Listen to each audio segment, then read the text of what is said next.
Assalamualaikum warahmatullahi wabarakatuh. Keluarnya ruh dari badan.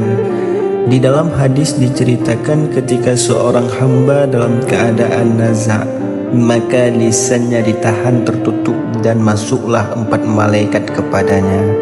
Malaikat itu mengucapkan, "Semoga keselamatan tetap tercurahkan kepadamu. Aku ini adalah malaikat yang diserahi mengurus rezekimu. Aku telah mencari di bumi timur dan barat, maka aku tidak menemukan rezekimu satupun. Menjelang saatnya kematian, kemudian masuklah malaikat yang kedua.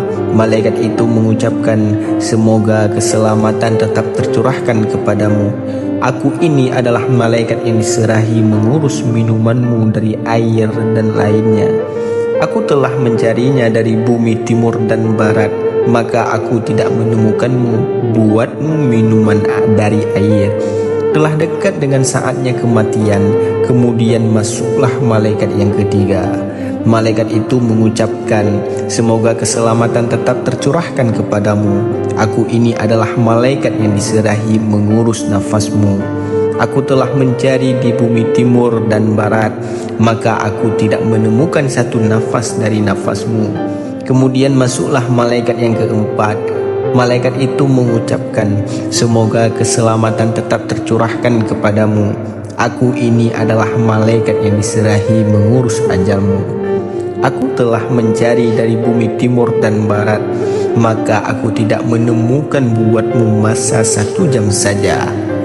Kemudian masuklah malaikat kiraman katibin, malaikat yang mencatat amal perbuatan manusia dari sisi kanan dan dari sisi kiri. Maka berkatalah malaikat yang ada di sisi kanan, semoga keselamatan tetap tercurahkan kepadamu.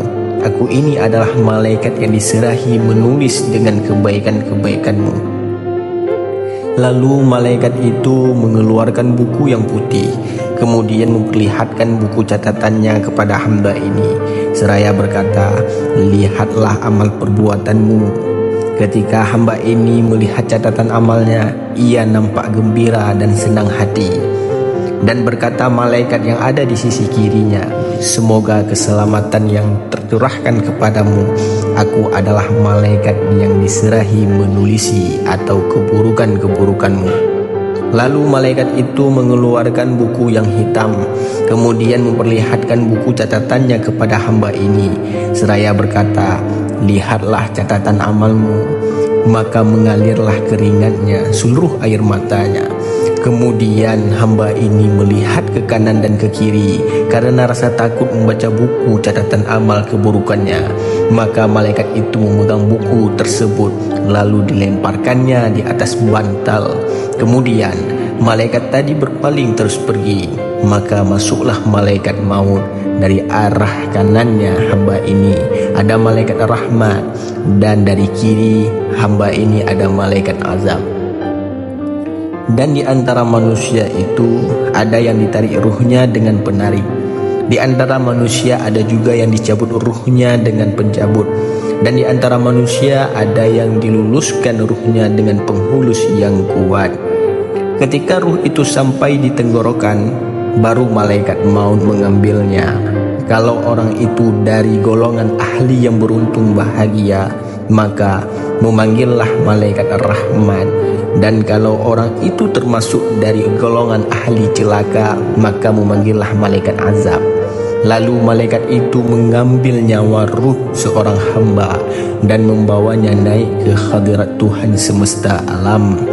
Jika orang itu termasuk golongan dari ahli yang beruntung bahagia, maka Allah Subhanahu wa ta'ala berfirman dalam ayat suci Al-Quran, kembalikan ruh itu ke dadanya, sehingga ruh itu melihat apa yang terjadi pada jasadnya. Kemudian malaikat itu turun bersama-sama ruh nyawa. Kemudian para malaikat meletakkan ruh itu di tengah rumah. Akhirnya ruh itu melihat pada orang yang susah atas kematiannya dan orang yang tidak merasa susah atas kematiannya. Akan tetapi ruh itu tidak mampu berbicara. Ketika jenazah itu dibawa menuju kuburnya, maka Allah Subhanahu wa Ta'ala memerintahkan agar ruh itu kembali kepada jasadnya sebagaimana hal yang ada waktu di dunia. Ada beberapa pendapat tentang riwayat ini. Sebagian ulama berkata, ruh itu dikembalikan di dalam jasadnya sebagaimana yang ada waktu di dunianya, kemudian ia duduk dan ditanya. Sebahagian ulama yang lain berkata, ada pertanyaannya tentang ruh tersebut, tidak kepada jasad. Sebahagian ulama yang lain berkata, ruh itu masuk ke dalam jasadnya sampai ke dadanya. Dan ulama yang lain lagi berkata, adanya ruh itu berasal antara jasad dan kain kafannya. Dalam setiap pendapat itu ada keterangan dari beberapa atasar, yaitu pendapat atau perkataan para sahabat dan hadis-hadis yang sahih. Menurut ahli ilmu, agar seorang hamba mengakui adanya siksa kubur dan tidak tersibukkan oleh bagaimana keadaannya mayit itu.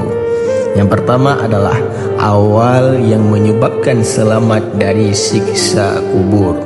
Abu Al-Laits berkata, barang siapa yang menghendaki agar selamat dari siksa kubur, maka wajib baginya agar menetapkan 4 perkara dan menjauhi 4 perkara. Adapun 4 perkara yang harus ditetapi itu antara lain memelihara salat, sedekah, membaca Al-Quran, dan membaca tasbih-tasbih zikir kepada Allah Subhanahu wa Ta'ala. Sesungguhnya perkara ini bisa menerangi kubur dan melapangkan kubur.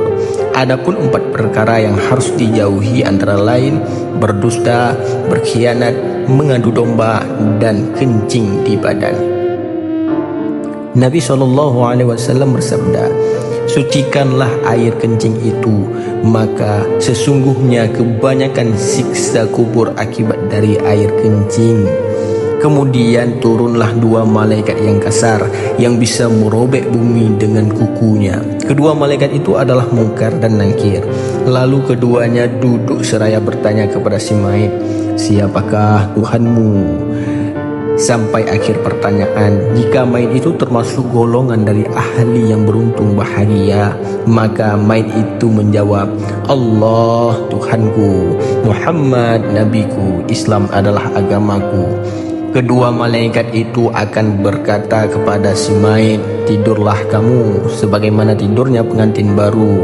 Kemudian kedua malaikat itu membuka lubang untuk mayit di dekat kepalanya, hingga mayit itu bisa melihat melalui lubang tersebut itu kepada rumah dan tempat di dalam syurga. Akhirnya kedua malaikat itu kembali bersama ruh ke langit dan menjadikan ruh tersebut berada di dalam lampu gantung yang digantung di Arasy.